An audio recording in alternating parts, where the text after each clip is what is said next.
계속해서 관련 내용 자세히 짚어보겠습니다. 양욱 아산정책연구원 연구위원과 함께합니다. 어서 오십시오. 예, 안녕하십니까. 네. 자, 오늘 아침 북한의 보도가 나온 겁니다. 지금 어제 발사한 ICBM에 대해서 화성 19형이다 이렇게 얘기를 하고 그리고 최종 완결판 ICBM이다라고 주장했는데 기술적 자신감을 드러냈다라고 봐야 할까요? 기술적 자신감도 자신감이지만요. 북한의 ICBM 개발은 나름의 로드맵에 따라서 진행이 되어 왔습니다. 예. 즉 최초 단계에는 일단 액체 연료를 사용한 방식을 통해서 이 그 ICBM으로서의 최소 기능을 확인을 하고 그게 이제 화성 17까지의 모습입니다.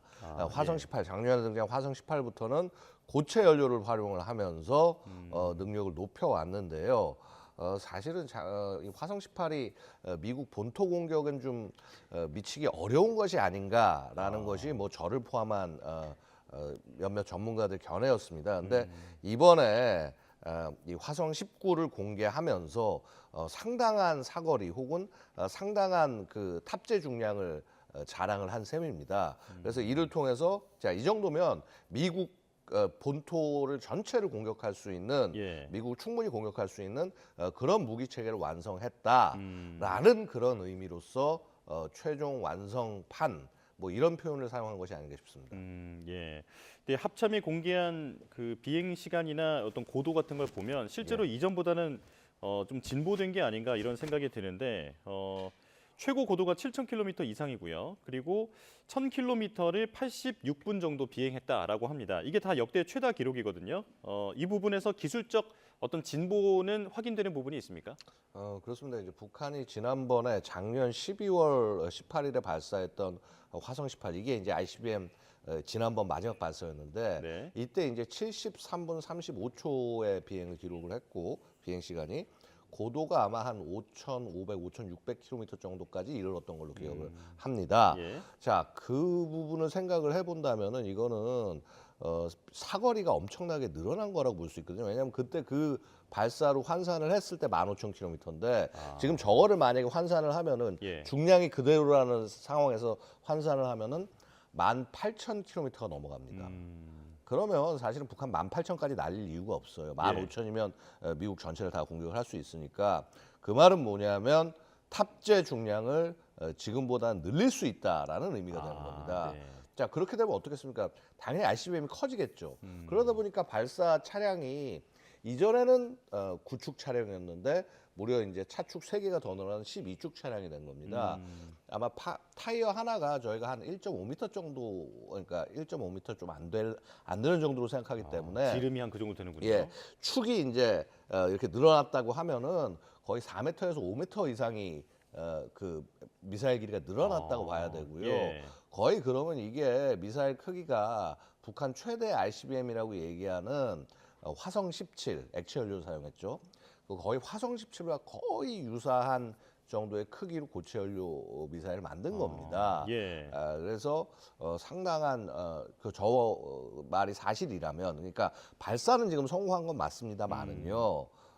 그 뭐라고 그럴까, 실제 어느 정도의 중량을 예상을 하고 지금 북한이 발사를 한 건지, 즉 예. 모의한 핵탄두 중량이 얼마나 되는지 이제 이런 부분들이 아직 정확히 나오지 않았기 때문에 그런 부분들까지 좀 확인을 해봐야겠지만은 어쨌거나 여태까지 북한이 만든 것들 중에서는 가장 높은 그 뭐라고 그럴까, 가장 높은 수준의 ICBM이다라고 말씀을 드릴 수 있겠습니다. 예.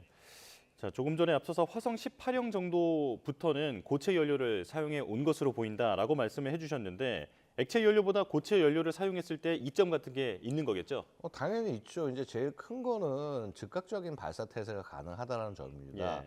물론 액체 연료로도 즉각적 발사가 불가능한 게 아닙니다. 뭐 요즘 엠프라라고 그래가지고 해서 이렇게 보존을 장기적으로 해놓는 그런 방식도 있습니다만은 자, 어쨌거나 그럼에도 불구하고 고체 연료가 보존성도 훨씬 더 뛰어나고 예. 그 다음에 그러니까 즉각적 발사도 훨씬 더 쉽다라는 장점이 있습니다. 그래서 언제든 미국을 우리 위협하고 공격할 수 있다라는 메시지를 보내기 위해서는 역시 고체 연료를 중심으로 준비를 한다라고 봐야 할 것이고요. 예. 근데 하지만은요, 저는 좀 약간 북한의 접근을 보면서 조금 한계가 여전히 보인다라고 하는 것이 이게 미사일이 크다고만 좋은 게 아닙니다. 예.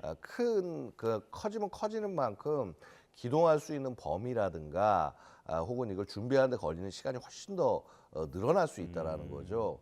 자, 그래서 사실은 저 정도 크기가 되면은 사일로, 그러니까 지상 속에 있는 예. 이 발사관 이런 데서 발사하는 게 훨씬 더 효율적이고 실전적일 텐데 굳이 이제 저런 이동식 발사 차량으로 해서 발사를 준비하고 있다는 점. 물론 그게 이동식 발사 차량을 활용했을 때 탐지도 좀 덜 되고 그런 장점이 있다라고 생각하는 걸로 보입니다만은 자, 그럼에도 불구하고 북한은 아직 핵 운용이나 이런 부분에 있어서는 조금 한계를 보이고 있다라고 말씀드릴 수 있겠습니다. 예, 어떤 위협과 과시의 목적도 있어 보인다라고 좀 해석이 되는데요.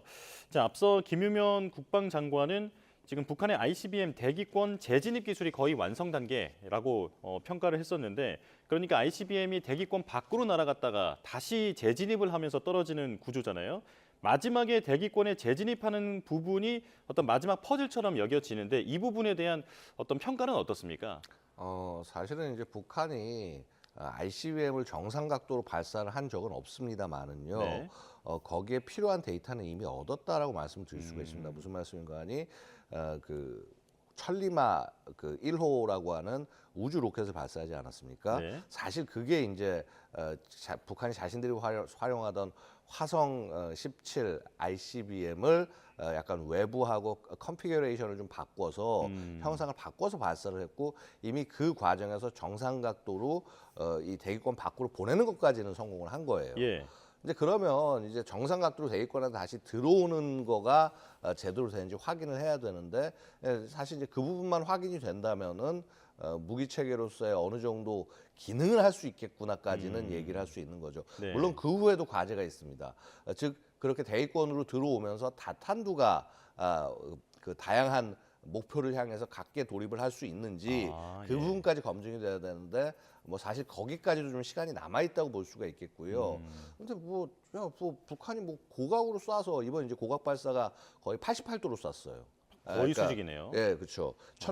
1000km라는 거리의 한계. 그러니까 일본을 넘어가면 안 되고 이제 그 자기네 최소한 일본 이지 수역 그러니까 일본 영해까지는 최대한 안 가자. 네. 이제 이렇게 하다 보니까 1000km라는 한계 내에 쏴야 되니까 이제 수직으로 쏘게 되는 건데 이게 지금 보고 있으면은 이 북한의 이 수직 발사를 해서 들어오면은 야 이것도 대기권 밖으로 나갔다가 들어오는 건데 정상 각도를 왜 굳이 뭐 그 얘기를 왜 하냐 네. 이렇게 궁금할 수도 있을 거예요. 근데 이게 차이가 나는 것이 수직으로 올라갔다가 내려가면 그만큼 마모되는 이게 되게 적습니다. 근데 수평으로 가면 계속하면서 이렇게 뭐라고 그럴까 약간 45도 각도로 가면은 계속하면서 마모되는 면적이 훨씬 더 많겠죠. 대기권을 훨씬 좀 길게 맞습니다. 노출하겠군요. 노출되는 시간이 길기 때문에 다시 나갔다가 또 들어올 때도 똑같은 과정을 겪어야 되기 때문에 그런 부분들이 이제 좀 시험이 되어야 하지 않느냐는 말씀인데요. 예. 사실 이거 어렵지 않습니다. 뭐냐하면 외부에 나가면서 이렇게 한번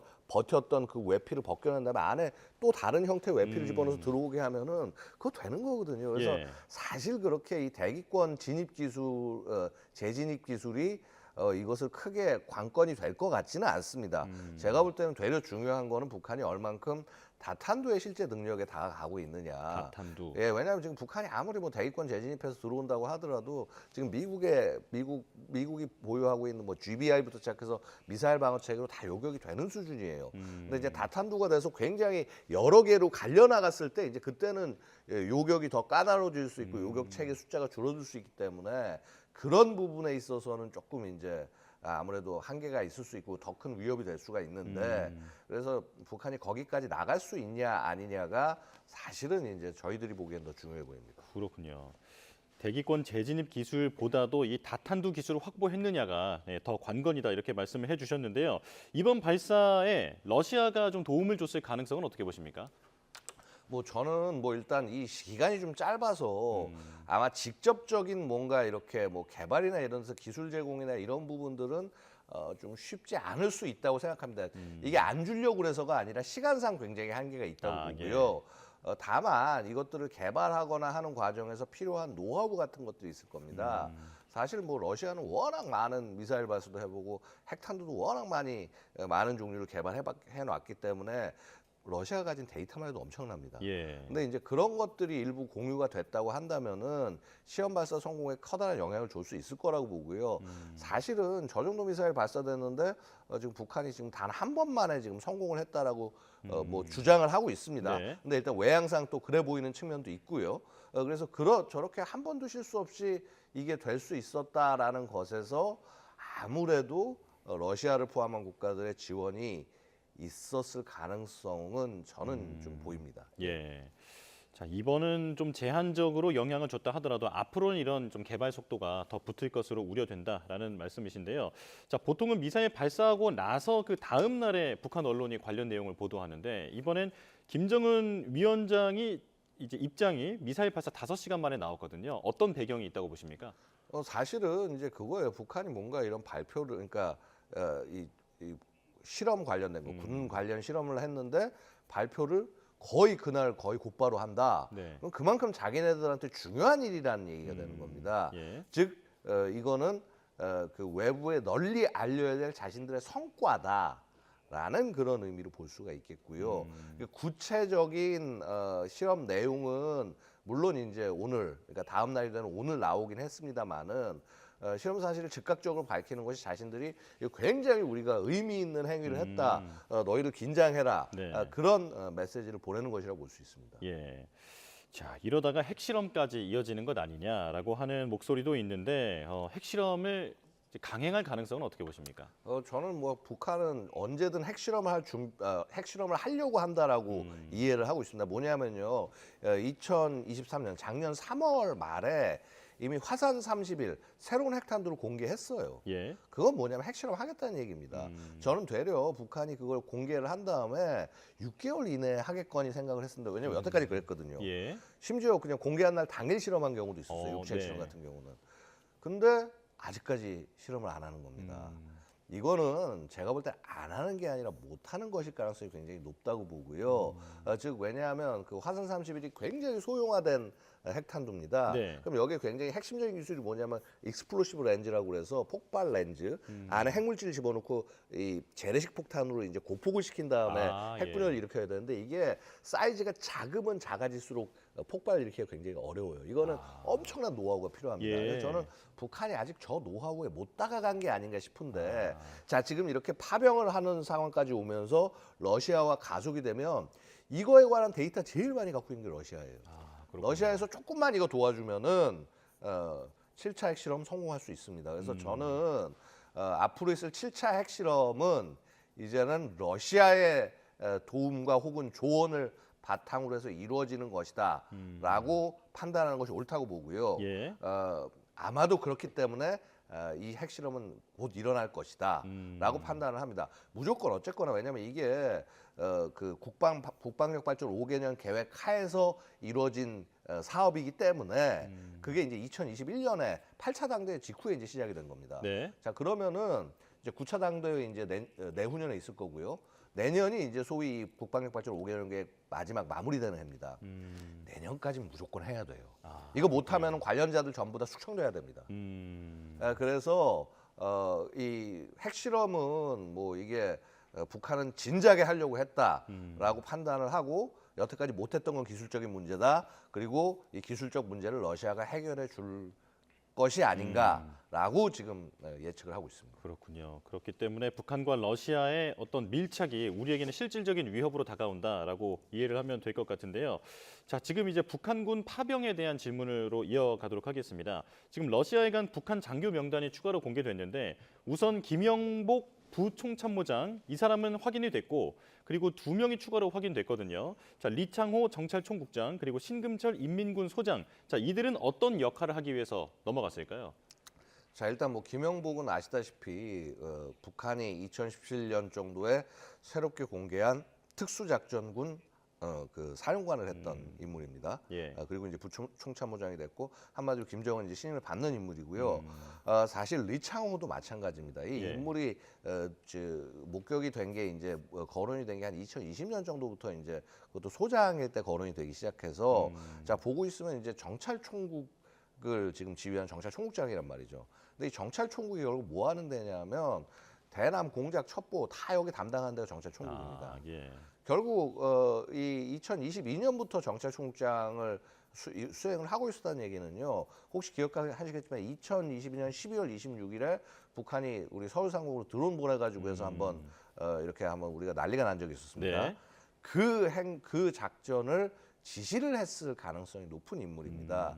그다음에 사실 지금 이 쓰레기 풍선 네. 이 보내는 거, 이 오물풍선 보내는 거 이것도 저는 정찰 총국이 관련이 돼 있다고 보고요. 결국 그런 행동들을 뒤에서 꾸미고 지시한 것이 정찰 총국장 이 리창호다. 이게 굉장히 이제 요주의 인물이라고 말씀을 드릴 수가 있겠습니다. 예. 그다음에 이제 신금철의 경우에는 사실은 저도 지금 굉장히 좀 생소한 이름이라 그렇습니까? 조금 요 부분은 좀 정보를 더 확인하고 말씀을 드려야 될 것 같습니다. 예, 예. 자, 그렇다면 지금 북한군이 이제 뭐 우크라이나 군과 첫 교전을 했다 아니다 지금 여러 가지 이제 갑론을박이 나오고 있는 상황인데 어찌 됐든 이번에 만약에 북한이 러시아 군과 함께 전투에 참가한다면 지금 드론 관련해서 어떤 전술 습득을 할 수 있을 것이다라고 하는 전망이 있더라고요. 어떻게 보십니까? 뭐 지난번에 지난 8월에 북한이 이제 자국이 개발한 2개 중의 드론을 공개를 했었죠. 근데 그 드론을 보고 있으면은요, 러시아군이 사용하는 거랑 유사하긴 한데 되려 러시아군이 사용하는 것보다 약간 발전된 형태로 만들어져 있었어요. 예. 그 말은 뭐냐면 러시아에 대한 수출을 충분히 염두에 두고 있는 것이다. 그렇게 해서 만들어진 것이라고 보여지고요. 예.